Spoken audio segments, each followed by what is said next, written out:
This an all-out blitz. Real hard hits, them other podcast trash, we gon' make them all quit. We cover all the topics with intelligence and logic. I know you wanna score, but ID gon' stop it. We from Texas, so that mean that we Texans. Breaking down the X's and O's, our profession. No complaining, just training, you see the progression. They had a Pro Bowl for talk shows, we get selected. We gon' celebrate every win like a birthday. Ray J with the news, first with all the updates. Spin move on the competition, yeah, we juking them. You not really in touch if you not tuning in. This is Crenshaw, Briggs, and VT. We want the touchdown, we not trying to go for 3. And it's best if you get up out the street, cause them bulls out the pen and they bout to stampede.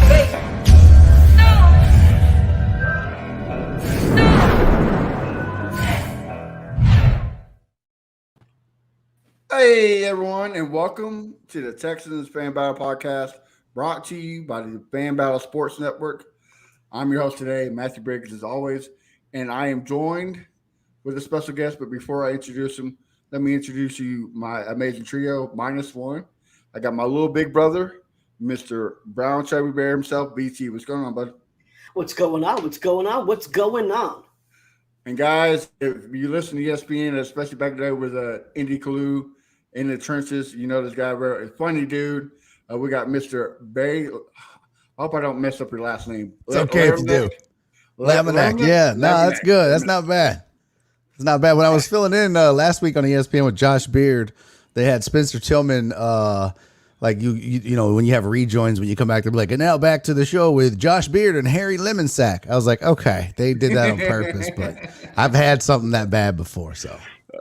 I was like, man, I'm gonna murder this dude's name, but you know, I Don't always worry apologize before I do it. Just call me Barry. That works. Yeah. Well, how you doing today, Barry? I'm good, man. I'm good. You know, it's football season is here. We're week 3 of college football coming up. Week 2 of the NFL. Astros are, you know, beating the A's tonight. So yeah, never better, man. Sports are popping. All right. Well, let's jump into some NFL news.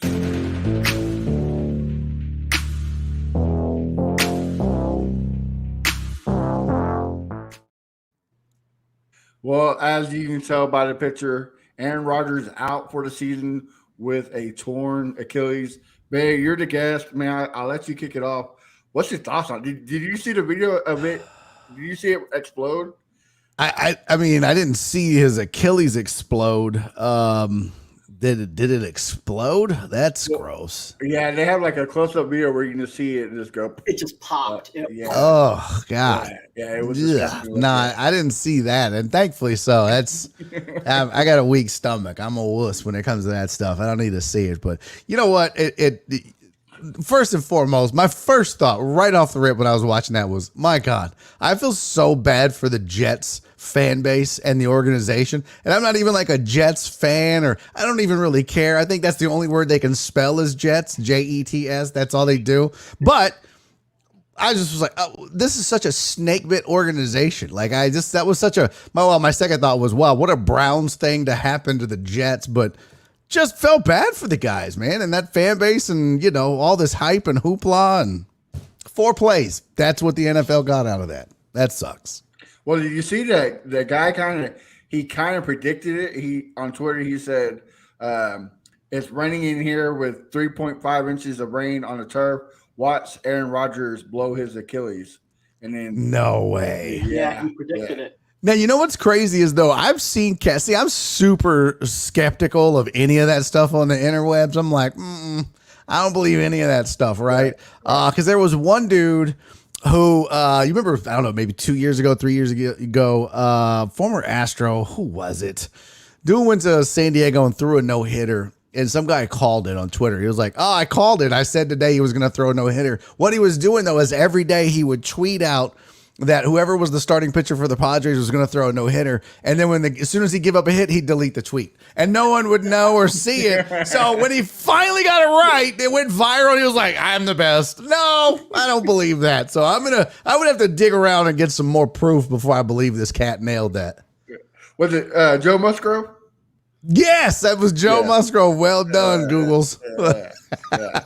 I loved him. I hate that he left, man. He was a good pitcher. Yeah. No. Well, BT, what do you thought? Well, obviously, I feel for the Jets fan base. I feel bad for Aaron Rodgers. I feel bad for the Jets organization. They've invested a lot in Aaron Rodgers. Everyone who follows the show knows that I've been talking up about them, thinking that they are a Super Bowl contending team. And now we don't know what's going on with them. I know some people think they're going to stick with Zach, but I don't think so. I think the interesting story after you get away from what happened, which was horrible, is that what are they going to do with the quarterback position?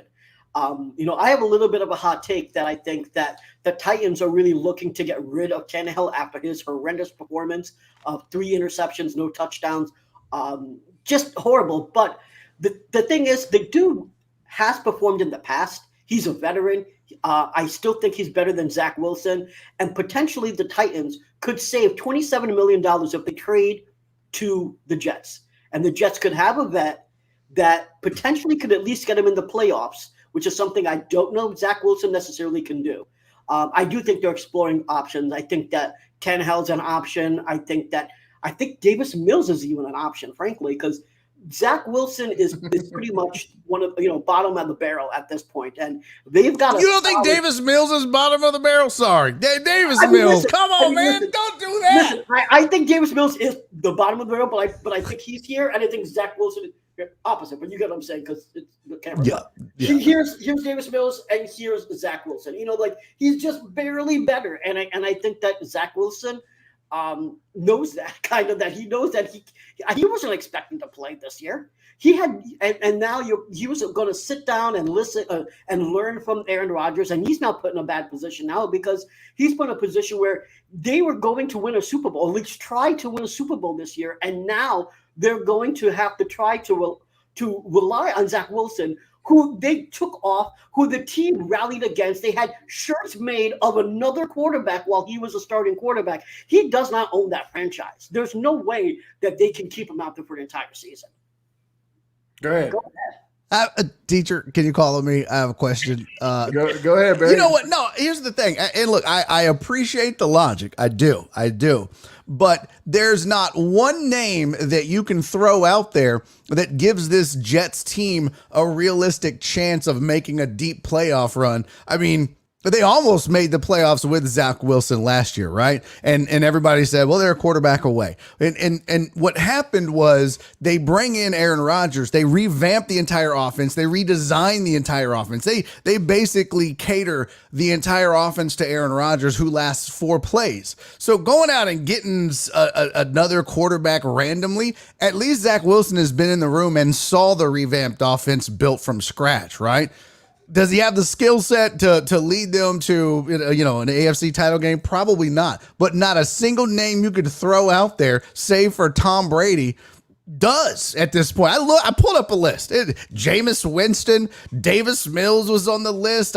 Carson Wentz. No thanks to any of those names. There's a reason none of them have a starting job. But what would you do? Would you rather just start with Zach and have no chance, or have someone like Carson Wentz? You don't have a chance with Carson Wentz. He's like, in my opinion, I mean, some people get high on some of these cats. I think I saw Trey Lance's name batted around for a second. I'm like, none of these cats are that good. Ryan Tannehill, I think, is awful. I think he's been awful for a long time, and I'm an Aggie fan. He's just an awful NFL quarterback. I don't think he gives them any better of a chance to actually make a run. At this point, I think you see what Zach Wilson can do because, I mean, let's be real. Aaron Rodgers was going to play a year or two, right? And then call it quits. So his job was to, let's see if we can groom Zach Wilson and get him ready to take over. Well, and you're going to have to deal with that for a year at least. I mean, they are paying guys like Quinnen Williams, and there's like 4 big defensive players that they're playing. They can't just waste another year. They wasted last year with them. You want them to waste this year without even a glimmer of hope of trying to make a deep playoff run? Because at least try to get these dudes in the mode of trying to win a Super Bowl, right? They probably can't with another quarterback, but they probably can at least get to the playoffs and win a game with a game manager. Now, listen, I've been saying I hate Ryan Tannehill as a quarterback for God knows how long. Both of these guys know how much I think that he sucks. Yeah. But I'm saying that he can be a game manager. You don't ask him to do a hell of a lot. They beat the Bills. Obviously, the Bills mostly beat themselves, but they beat the Bills because Zach Wilson didn't throw a lot. They didn't ask him to throw a lot. He only made a few passes that mattered. You can ask Ryan Tannehill to do that, and he can do that a lot better than Zach Wilson. And the reason why I'm saying that is, listen, I want Tennessee to fail, but if I'm Tennessee, I'm like, let me save $27 million and get this mofo out of here at the same time, and try to put in either Malik or Levis, who they drafted, and see if one of these guys can be their quarterback. I mean, we've seen crazier things happen in the NFL, right? Mm-hmm. Kershaw, about time you joined us. Appreciate it, brother. What's your thoughts on this whole Aaron Rodgers debacle? I mean, damn. I went to the restroom. I came back, and he was out the game. I'm like, damn, that was quick. It's like a Tyson fight. But yeah, like a Tyson fight. Yeah. Well, basically, I got a question. Is this year's Jets defense as good as the Rex Ryan's defense when they had Mark Sanchez and had a deep playoff run? I think so. I mean, did you see what they did to the Bills? Yeah. I mean, I get that Josh Allen's a gunslinger, but still, they put themselves into position to make a lot of plays. Okay, well, quick side note: Jordan Whitehead made $250,000 off of Josh Allen.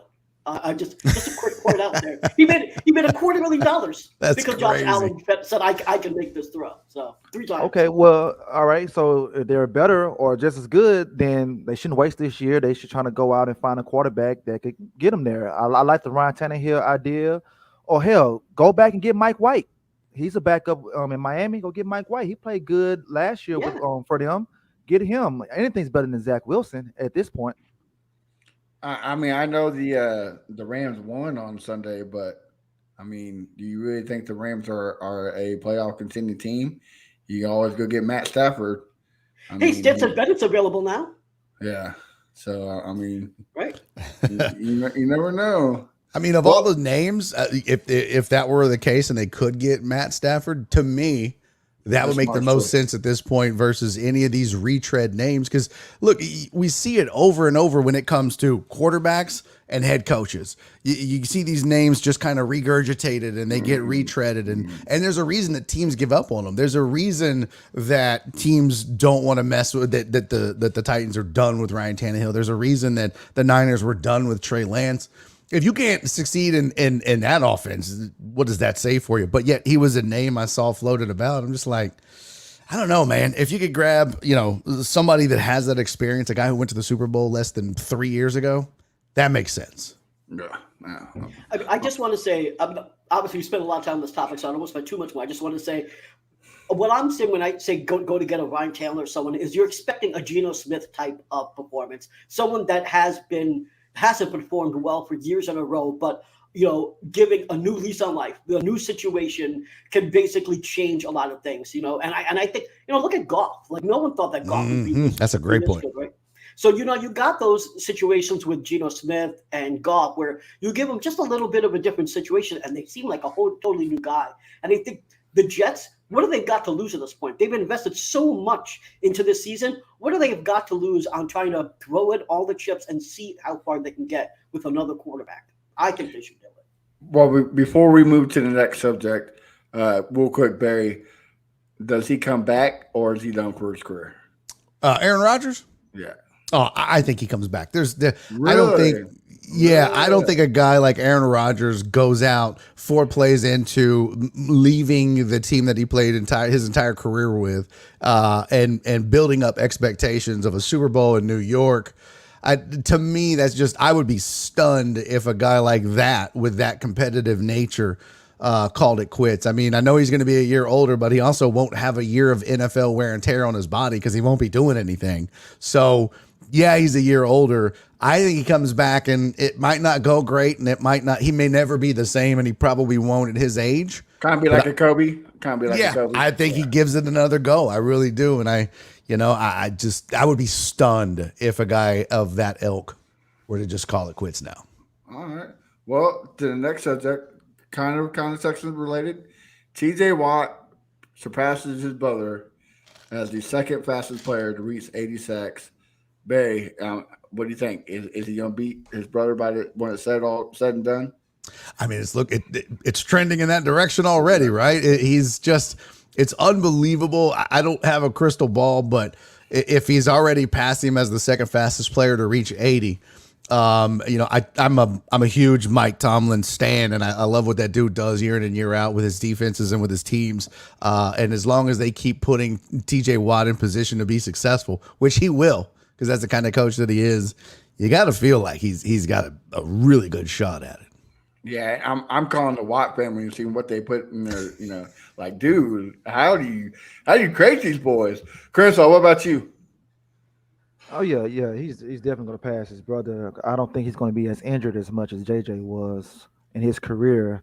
I didn't really when he got picked by Pittsburgh, I didn't think he was going to be this good. I thought it was going to take some time, but this guy came out the gate rolling. I mean, what he had 3.5 sacks Sunday. I mean, they got their ass whooped, but he had a great game. I'm just thinking about what he's going to do to CJ when we play them in a couple of weeks, because that's real scary right there, man. But hey, man, it's a hell of a player, man. Like you said, what did they did to those guys when they was babies, man? I'm telling you, was it breast milk, or it was something I was else? just gonna say that. What's going on, man? Yeah, from the gate, I'm telling you. BT, I ended with you. I agree with Crenshaw. It is mama's milk. But I'm going to say that I also agree with Crenshaw that he's going to beat his brother because of injuries. J.J. Watt said one of the reasons why he was injured so much is because he pushed himself working out, and he wanted to hit those numbers. And he said at the end of the day, he hit the numbers in terms of reps and weight, but he wasn't on the field, so it didn't do anybody any good. And I think that he taught that lesson to his brothers. And so I think that TJ Watt won't be as injured as JJ, and that's why he'll surpass his brother. Okay. All right. Well, and I think a lot too. JJ took this team on his back. Like, I mean, that blowout against Kansas City, the 30-0 in the first half, we kept them to 13 points, and then JJ went out with a back injury, and that's when hell broke loose. So I think the Texans put too much pressure on him. And it's starting to seem like the Steelers is going to do the same thing to TJ. I mean, Kenny Pickett's not helping his cause, but it's still early. So, before we dub him the next Brock Osweiler, we'll give him a couple games. Well, guys, let's get to why we are here. Talk some Texans. This is Crenshaw, Briggs, and VT. We want the touchdown. We not trying to go for 3. And it's best if you get up out the street, cause them bulls out the pen and they about to stampede. Well, guys, you have heard what me, BT, and Crenshaw had to say about this game Sunday on our recap. So, Barry, let's get what was your takeaway from this game Sunday against the Ravens? Well, okay. It wasn't great. The outcome wasn't great. There was a ton of mistakes by a young team, but I'm not gonna sit here like I would normally do, because I get in trouble a lot with Houston fans, because I think a lot of people don't understand. I am a Texans fan. I'm a Houston fan. I'm a Houston native, born and raised, but also my job as a sports journalist and a sports media guy is to be objective. This is still a bad football team, but for the first time in years, 3-4 years, I didn't hate myself as a fan and hate what I saw on Sunday. I have hated every game I've watched for years. I didn't hate this game. It wasn't great. It wasn't pretty, but I was like, okay, there could be hope here. There could be hope there.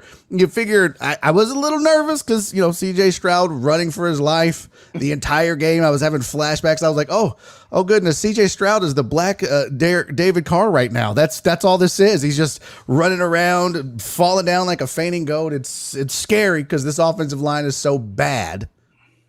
But if that offensive line gets back and they get healthy again, They get him one more weapon, I think, at wideout. You got to feel pretty good about this. It's one day. I mean, it's one game, 1 week, but I didn't hate what I saw. And I think that's a huge step forward for a fan base that has been pretty beleaguered for a long time. Okay. So you see promise in a young team. Yeah, there's a lot of spots. Look, this is a team that was devoid of talent pretty much everywhere except left tackle and safety. I mean, there was nothing anywhere else on this team for a while. Then Damian Pierce showed up. Petrie has really showed out. You've gone out and got Will Anderson, who got a sack, which was great. So, and you're starting to see other guys kind of step up too. You got some veteran presence as well. Things are looking good, but it's a long way to go to getting back to a respectable team again. Okay, and you mentioned getting some extra help and a couple moves. Well, they made a move of restructuring Jerry Hughes' contract to help with the cap space. Do you see a move happening, or is this something that needed to be? I mean, he had a pretty decent game. I mean, I know it was no sacks, but he was there. Yeah, you know what? I mean, anytime you do a move like that, it's either just to give you some room just in case, or you've got an idea or an eye on somebody that you want to bring in to shore up something or fill in a hole, or maybe you're going to lose the guy. I mean, I saw the injury report today and I was like, do they even have this many people on the roster? These are like, was there, like, I feel like some of these names were cheerleaders. Like, I was like, what's going on here? Was that a grounds crew listed on IR? It's a mass unit after 1 week, and that's a little upsetting. That's a little scary. So I'm sure they did that because when y'all sent me the show notes for IR, there's 1, 2, 3, 4, 5, 6, 7, 8, there's 9, 10, there's like 11 dudes on the IR. I had to even go look it up. You can only bring back 8 players max from the IR in a season. Yep. So some of these cats ain't coming back. So you better make some room and get some new guys signed and get some fresh bodies in here. Well, I'm glad you brought up the injuries. What do you think is the cause? Is DeMeco practicing too hard? Is it the field? What do you think all these injuries are coming from? I mean, I know in 2017 we set the record for most players on IR, but it just seems like it's trending that way, right? The list. Oh my God! If you you see the scroll right there. That looks like the scroll looks like somebody that, like, y'all are having a charity donation thing going, and you're raising all kinds of money. It's just it's a good thing y'all don't have to pay by the letter for the scroll. Y'all be broke. That is a lot of names, Yeah. Like the draft from this year when you draft. Exactly. You're like, man, all these dudes play IR. Is that their position? No, that's not. Like, that's a lot. I don't know what it is. Is it practicing too hard? Is it a little bit of gamesmanship? Is it a little bit of let's see. We got some dudes that are kind of banged up, and we're not really feeling them. Let's throw them on the IR. I don't know. I wouldn't put anything like that past Nick Caserio, but that's a dangerous game to play because you start doing that and players leave, and you get a Mike Fiers effect going. But I don't know. Something in the water, the heat. I don't know. Maybe it's the drought. They're all their muscles are dried out. I have no idea. That's crazy, right? Go ahead, VT. I know you all day been waiting to say something. So here's the chance. Yeah, I mean, I do want to talk some stuff on the Ravens game too, but let me just say the injuries. There was some murmurs, and I kind of threw it away in my head, like talking to a few people here and there, that there were some murmurs about how hard that we were working these guys in practice. I talked to a few people here and there that they let me know a few things, and that was kind of concerning, but I really didn't think anything of it because, DeMeco just started. So, hearing anything negative about DeMeco, I was basically throwing it away. The reason why that started is because Mechie, right? Like, Mechie came back and all of a sudden he had a hamstring injury. And then you had quite a few players. I don't actually remember all the players that got hurt in the preseason, but it was like 6 dudes, and it was week after week after week after week. Now, I'm not negative on DeMeco, and I don't think necessarily this is just him playing players too hard. But I think it's also the fact that players aren't used to having this type of effort in camp. And I think that this won't necessarily be the case next year, but I think that there has to be something done in order for them to actually get conditioned before OTAs. I think that I think the whole team has to put an emphasis on year-round conditioning as opposed to just getting started in March. I think that is going to be something moving forward that I think that could be put into contracts I don't know how that actually works, but having some sort of off-season incentive to get conditioned before you're ready to go into March, so you don't just start like this and then get a hamstring injury. Also, just from a medical perspective, it's been over 100 degrees. And I haven't been practicing in the bubble mostly. They did today, but most of the time they haven't been. And dehydration is a cause for hamstrings. It's not just stretching. Obviously, stretching is important, but you need a lot of hydration. And I do think that perhaps they need to spend a little more time in the bubble. Now, I know they don't because it's not large enough to have all the teams there simultaneously, meaning 1s, 2s, 3s, and special teams. So maybe they rotate it, but I think they need to figure that part out because I think part of it's just it's hot out there. And you can't expect dudes in 100-degree. If the real field has been 110 in some cases out there and play as hard as DeMeco wants them to play in that heat, and then go out there on a regular season game and then play hard again. I think it's a little. I think they got to figure that out because it's a little too much. Literally, just for these many injuries, you cannot say it's just a coincidence. There's something else there that has to be investigated. And obviously, the season is a season what it is right now, but next year, I think they got to focus on conditioning. That has to start prior to March. And a lot of players are upset about the field conditions, about the turf. That could be a cause too, because going from grass to practice to turf to grass, I mean, it's not a very safe wear and tear on their body. So, BT, I know you had something to say about the Ravens. Why don't you say it before I kick it off to Chris? Okay, so Barry, I agree with you that the O-line is not good, but here's what I'll say is that it wasn't as bad as I'm thinking. Listen, I watched the game.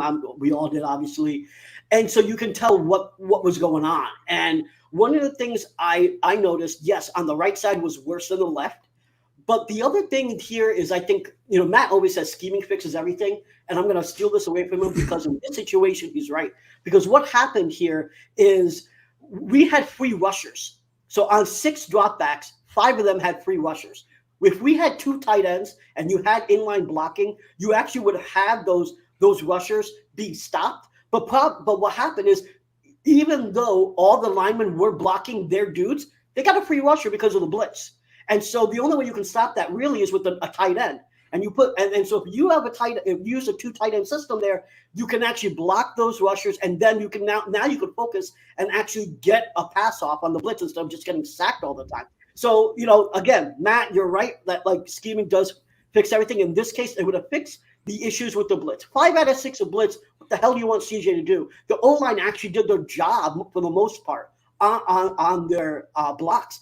But what are you going to do with the free rusher? He's coming. The only thing CJ can do is run for his life. That's number one. Number two, Tank Dell was not used nearly as much as anyone thought that he should be. He was taken in the 3rd round. And so I think that when you take a dude that early, you need to play them, especially with the lack of talent we have. We really only have, in my opinion, 2 explosive players. That's Dameon Pierce and Tank Dell. And we use both of them very little. Dameon Pierce only got 11 carries for 38 yards. Tank Dell only got 2 catches, if I remember correctly, right? So I think they have to use Tank Dell. I think that Noah Brown got way too much work, and he was not good at run blocking. He was dropping passes. You don't use Noah Brown on screens. He's not the explosive guy. Use Tank Dell. Now, Noah Brown, obviously, I didn't want anyone to get hurt, but I did say that I wanted Tank Dell to take those screen passes, and I think that's going to happen against the Colts here.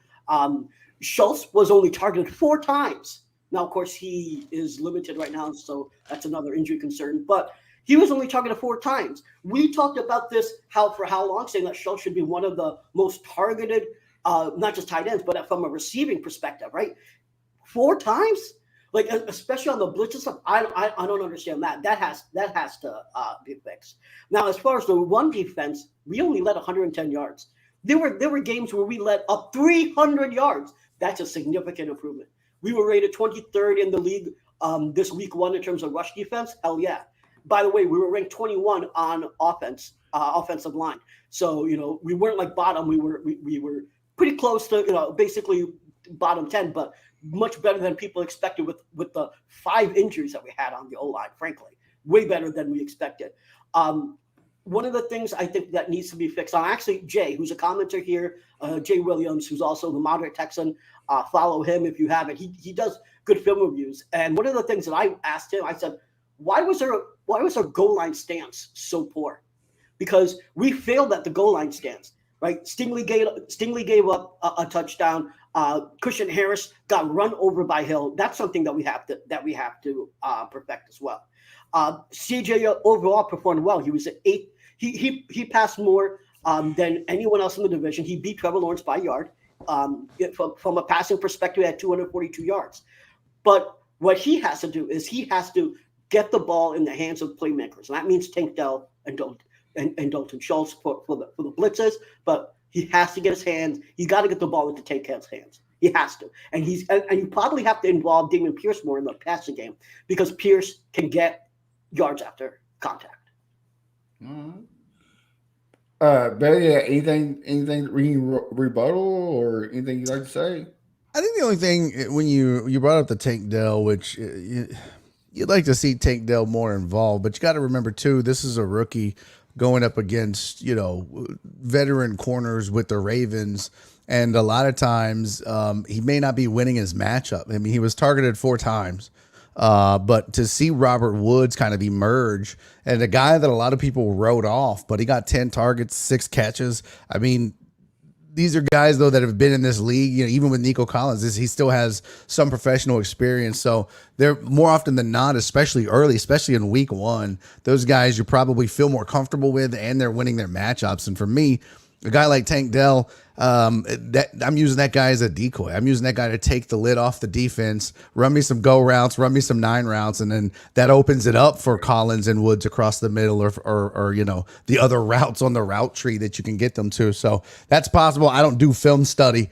That's not my thing, but I just feel like maybe, it's not necessarily that they didn't want to get Tank Dell involved. He's obviously part of the scheming and the reads, but he just may not have been winning his matchups. Okay. I mean, one of the things that we were talking about in our Texans chat is you give him some quick slants and you have the dude right there, especially because of how much they were blitzing, right? Like you use some quick slants and that's how you use Tank Dell, and then he's a yak guy.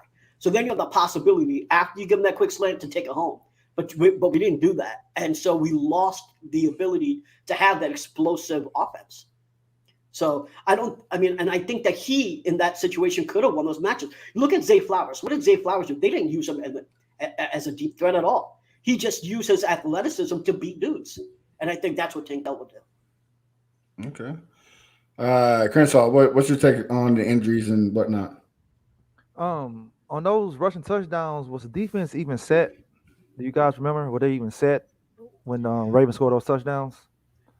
I know what you're talking about. Like on that one of them where the Christian Harris just got rolled over, they were not ready. Like, or at least Harris wasn't ready because you saw him. He was right there in the gap, and then you moved over because you saw where Hill was, and he just trucked him over. And so on that one, he definitely wasn't ready. Yeah, that's something they need to work on. I wanted Tank and I wanted Pierce to have more touches. But maybe it was a good thing. Look, all the injuries we had. I mean, they'd have more touches. They could have been on the injury list this week, and we really would have been freaking out. So maybe it's good that they bring them on slowly, Right. But the injuries are a concern. But Loans is number 7 is back there. Coldridge. I'm happy because I want him to get the most reps out of anybody this season. But the injury is going to happen. It's the NFL. The year you get the injury bug, it's this year, right? Like as long as it's not the rookies or somebody. Yeah. I mean, just hopefully, Bobby learned from this as well because some of his play calling was really suspect. A lot of his play calling was suspect. Hopefully, he learned from this and he does better this week. We got some home cooking, because that play calling was really, really crazy. That Noah Brown shit was retarded to me, man. Well, all right. Well, let's move on to these the Texans versus the Colts. Ride with me, you can slide with me if you feel like 550 on the 5 stick. You can get high with me. That's a deal, right? Ride with me if you're. Well, we know we don't have you for very much longer, Barry. So we'll kind of try to speed it up. What is your take against the Colts and the Texans? What do we need us to do to win this game? Well, first of all, I'm kind of excited about the game because now it's week 2, although, more injuries, tons of guys are questionable, but it's not often you get to see 2 draft picks this high with Anthony Richardson and CJ Stroud going at it in week 2.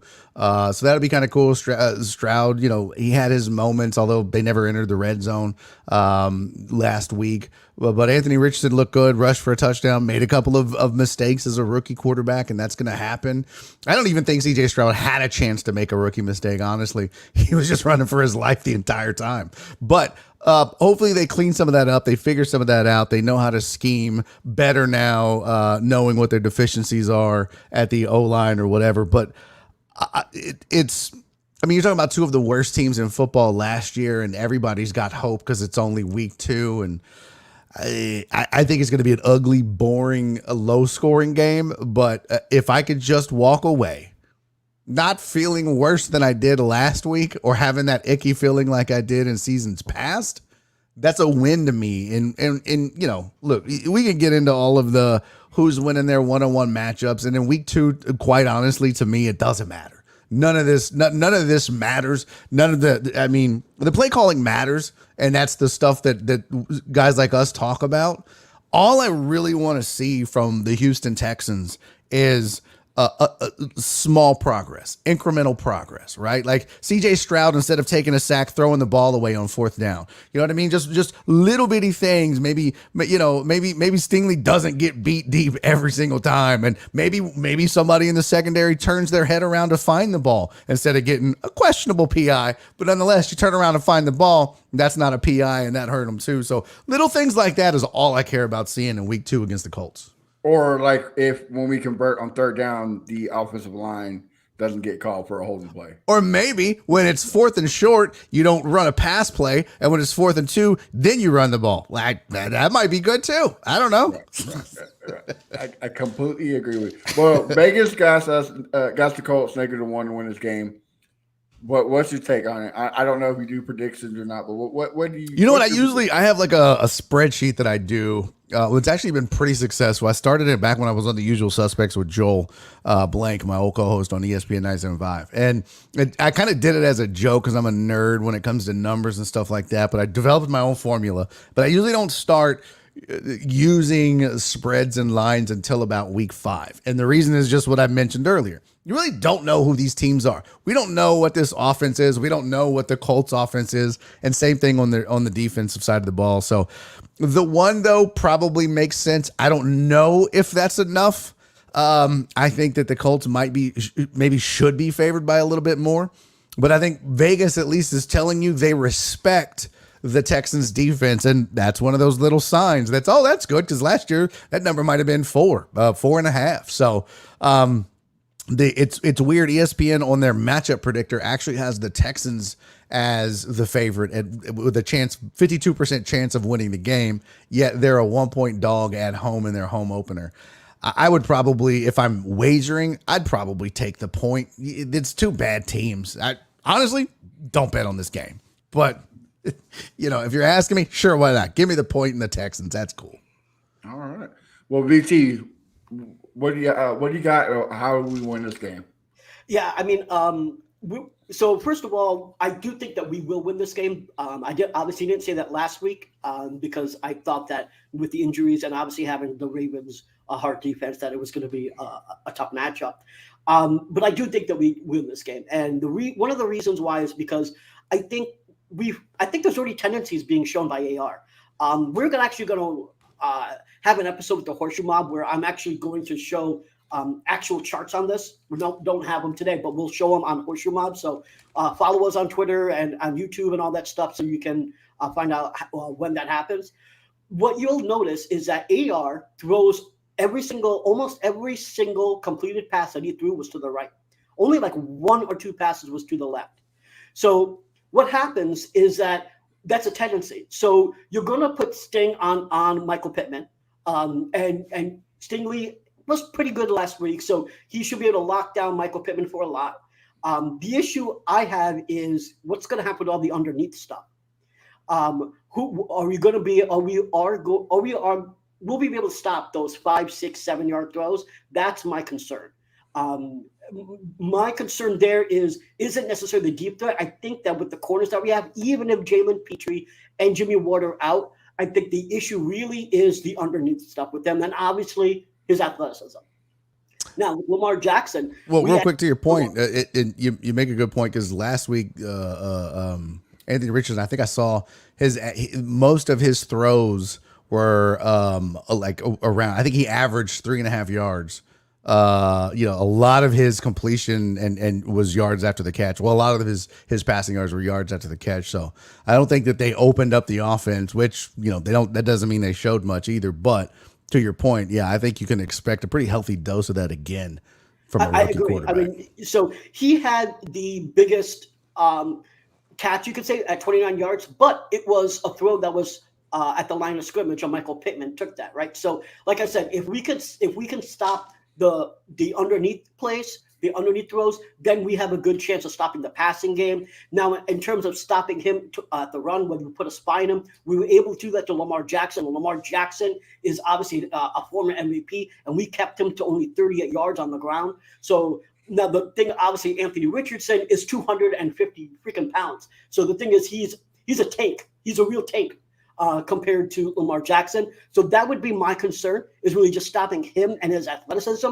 But I don't think that he's not a passing threat yet. I think that he's already showing tendencies. He's throwing short. If we stop him from running, we can win this game, even with all the freaking injuries that we have right now. We have a ton that we can still win this game. My prediction is that it is a close game, but I think it's like a 17-14 game. 17 Texans. And all the TDs from the Colts will be rushing TDs, not passing TDs. Okay. Crenshaw. Man, we can't get one passing TD. I got Michael Pittman on fantasy. But anyways, that's all we really care about, honestly, right? That's it. That's it. That's all we care about.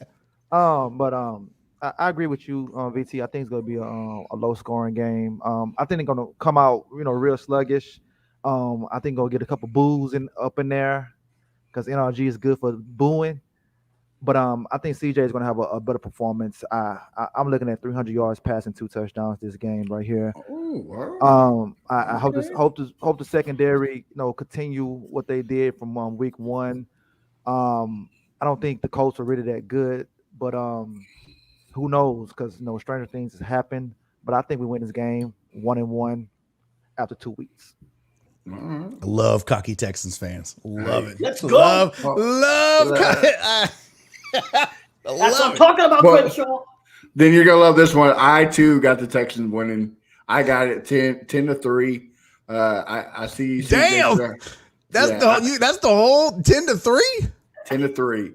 This is a low-scoring game. I'm not watching now. I don't even want to see that mess. 10-3. A win's a win. Hey, I'm gonna leave early that game then. No, that's a win.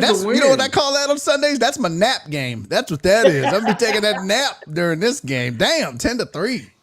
Hey, look, both are rookies. They're gonna make some rookie mistakes. So I think it's gonna be a tough a defensive battle. I think they get Dameon Pierce more involved. So I do see CJ Stroud getting his first throwing touchdown, but I see Dameon Pierce getting about 80-90 yards. Hopefully more than 13 carries this game. Who gets the one touchdown? I'm going to say it is Tank Dell. Oh, okay. Oh, really? Rookie to rookie. All right. And I'm going to say it's a screen. Okay. All right. So 10-3. Look, I'm telling you, it is what it is. It's rookies. It's never really an exciting game when they play each other. So, Barry, again, man, thanks for coming on the show. It's been a blast. Why don't you tell all of our listeners where we can find you, what you got cooking, so that way they can check you out. Yeah, man. You can find me online if you are into comedy. I'm a stand-up comic as well as a sports journalist. So if you If you're into laughing and stuff, follow me on Twitter or any of the social media apps at Barry is Funny. Also, my sports talk show when I got laid off from ESPN back during COVID. A lot of my fans, which I see some of them in the chat. What's up, Alex Villanueva? What's up, Jamal? Who else showed up? I saw a couple more in there. Yeah, follow me at Barry on Deck on social media, and I stream live now. I've been doing the show for over 3 years. I started May of 2020. I started doing my own show. Started on YouTube. Now I'm on Twitch. So check me out 2 to 5 p.m. on Twitch at Barry on Deck. Come hang out. It's a good time. I curse a lot, so don't, bring your headphones or earphones if you're at work. But hey, if you ain't cursing, you ain't having fun, right? True that Right. for sure. Right. All right, BT, where can we find you at? You can find me at Brown Chubby Bear. I'm on Twitter. I'm on Threads. I'm on Facebook. Find me. I'm sure that we'll argue. But if you're a Texans fan, we'll love each other at the end of the day.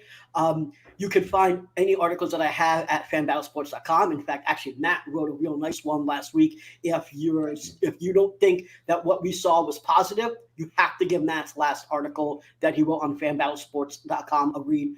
Really, really great shit. So. Hey! My first word of the day. I actually tried to keep it clean. Didn't happen. I hope that wasn't for me. Oh my God! Please tell me you did not cuss for me, because I got so bad that the people who watch my show were like, "We need a swear jar. This is out of control. You way too much." Crenshaw, what about you, brother? You can find me at Fifth Ward Crenshaw everywhere. And Barry, I got a quick question. Sure.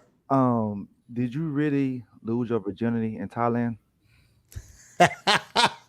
No, that's just a bit. Come on. Okay. It's just a joke I wrote. No, I lost it at church. No, I'm just kidding. I didn't. That's a joke. No. Okay. I was about to ask I waited until I was married. I was about to ask you, was it kind of like off of a Hangover 2? I mean, it's over there in jail? You gotta go watch the jokes. You gotta go check it out. Oh man, some good stuff. Guys, you can find me at A1 Day One Texans everywhere. Monday nights, you can find me on the AFC South Fan Battle. And like BT said, Saturday at 6:30 Central, we are having a Horseshoe Mob versus Texans Fan Battle. So make sure you check us out, so that way we can clown all those Colts fans. Is that the name of they're called the Horseshoe Mob? Yeah. Mm-hmm. What a stupid name for a group of fans. Man, somebody patch me in so I can roast these morons. What a dumbass name. You are more welcome to come on. We'll send you What a dumbass name. Wait, the Horseshoe Mob. Oh, cool. We're the tennis shoe gang. We're the what? We're the Saddle Club. Oh my God, you morons! Like, what are you doing? Okay. Oh man, Barry, it's a pleasure, man. Thank you for coming on. And guys, we'll see you either Saturday or next week. Have a good Sunday. We'll talk to you then. Go Texans. This is Crenshaw, Briggs, and VT. We